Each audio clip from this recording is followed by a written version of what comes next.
Hey guys, welcome back. Today I am starting the new series on NestJS Nuggets. Actually, I have done this series before, but the language was different. It was on Nepali, and lots of people requested to bring it on the English language that is comfortable to all. Today I am starting this. I'll be re-recording this series and then we'll be editing. Okay. Without further ado, let's get started. So basically, we'll be diving into the NestJS details. NestJS is one of the robust framework. You may all know this in Node.js. So basically, we'll be exploring the fundamental concepts of NestJS, like the controllers and dependency injections, decorators, creating modules, using the NestJS CLI, adding the providers, and so on. First of all, we'll be developing a REST server, REST APIs. Basically we make server for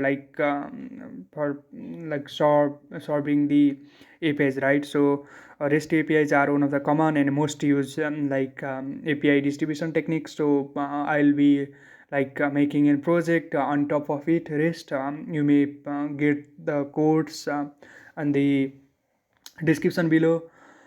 I have pushed few codes on the GitHub and then added that on the existing playlist of the Nepali, but I'll be doing same on the English version as well. We'll be designing RESTful APIs using decorators, and then we'll handle HTTP requests and responses. Like we'll be handle errors globally, and then we'll be writing test cases on the controllers and services. And after that we'll be dealing with these some advanced dependency injection techniques like the providers and scoping. We'll be exploring different provider types, understanding the scope of providers, and then we'll be leveraging the flexibility of dependency injection and flexibility of the DI architecture as well. And after that, next important thing is middlewares or guards. So we'll be writing custom middlewares that are applicable throughout the application, and then we also be building some guards for authentication purpose. I am planning to make a module like authentication, custom authentication module, so that it will be reusable and easy to use, and we don't have to pay any extra cost for something like the authentication providers people use Cognito, Auth0, and there are different sorts of those authentication providers, but they come with the cost. So if you want to cut the cost and you are building the custom application, then it makes sense to build a custom authentication. So I'll be making that authentication with guards, and then we'll be using that. And then we'll be enforcing access control and authorizations. We'll be if possible we'll be making rule based authentication.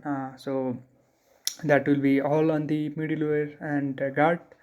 And next thing is, in order to keep the data, for data persistency, we'll be working with this Postgres database. We'll be using TypeORM, one of the robust, and type safe ORM. And we'll be setting off the migrations, and then seeders and everything that deals that the relational database deals, and that the production system deals at least. So we'll be focusing on that. We'll be integrating TypeORM.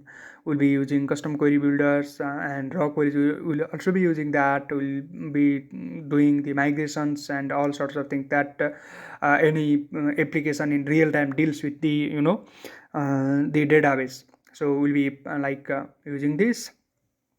And then after that we'll be dealing with we'll make a GraphQL server in NestJS, and we'll be explore the fundamentals of GraphQL and how we can harness its power in NestJS. So we'll be creating GraphQL schemas, and Reservoir will be like exploring different technique of GraphQL API development, like code first approach or schema first approach. Basically, there are two approaches. So we'll be we'll be exploring those two, and then we'll be making both APIs or API servers from the both end.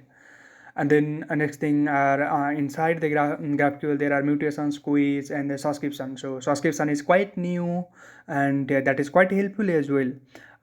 So we'll be like making some subscription functions and mutations on the way. And next thing is we'll be making some interceptors, so that it will be easy to streamline the request processing, with the pipelines. But there is the concept of pipe, so we'll be like making interceptors, and we'll be using them if there is scenario to modify the responses. So we'll be making the interceptors, and then we'll be implementing it. Next thing is one of the crucial thing in any application, at least for the production grade applications, are error handling and logging, and that is the most if you want to deploy something in the production, so logging are extremely necessary. So we'll be implementing logging. There are different approaches of logging. We can use different libraries. We can log by different means. So I'll be basically adding the global error handler, catch every exceptions there, and then also we'll be adding proper logs with proper times, request endpoints, and everything else.